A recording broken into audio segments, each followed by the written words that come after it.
Welcome to Miss Sharon's Story Time, brought to you by the Morgantown Public Library System. Today we're getting ready for Valentine's Day, so we're going to read The Day It Rained Hearts by Felicia Bond, and it's from HarperCollins. Okay, one day it started raining hearts, and Cornelia Augusta caught one, and she caught another, and another. It wasn't very hard, so she caught some more. It must be getting close to Valentine's Day, she thought, and she set to work making valentines. The hearts she caught would make perfect cards. Cornelia Augusta saw that all of her hearts were different. She looked at each one from the front and the back and the side and decided which ones would be just right for each of her friends.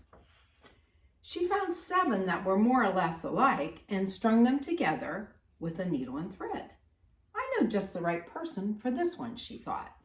Then Cornelia Augusta took an especially handsome heart and pasted it on a piece of paper.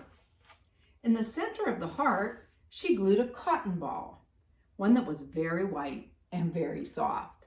And she knew instantly who this card would be for. Cornelia Augusta had 8 hearts left. On the largest one, she drew circles and then very carefully cut them out. The other hearts were so small, she arranged all of them on one piece of paper. Around the heart, she painted patterns of many colors. Then she folded her design in half. There was no doubt in her mind who would receive these. Cornelia Augusta put a stamp on each of her valentines and mailed them. Now you're going to have to look carefully. It never rained hearts again is what this says, but look who got the heart necklace. Her doggy friend.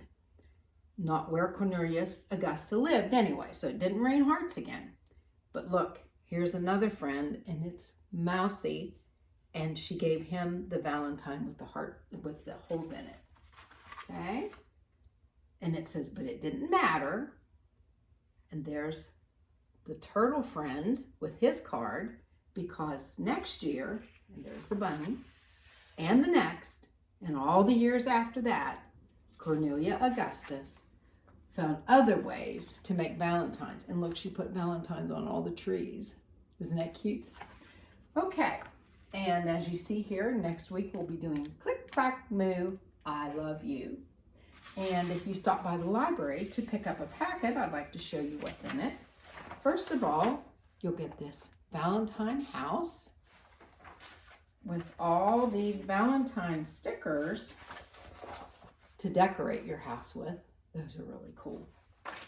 You'll also get a heart butterfly dot to dot, and you will also get a stand-up, and I will give you real cute little stickers to put on your stand-up, and then you can add anything else that you would like. Okay, so I hope you enjoy all those, and I'll see you the next time. Keep reading. Bye-bye.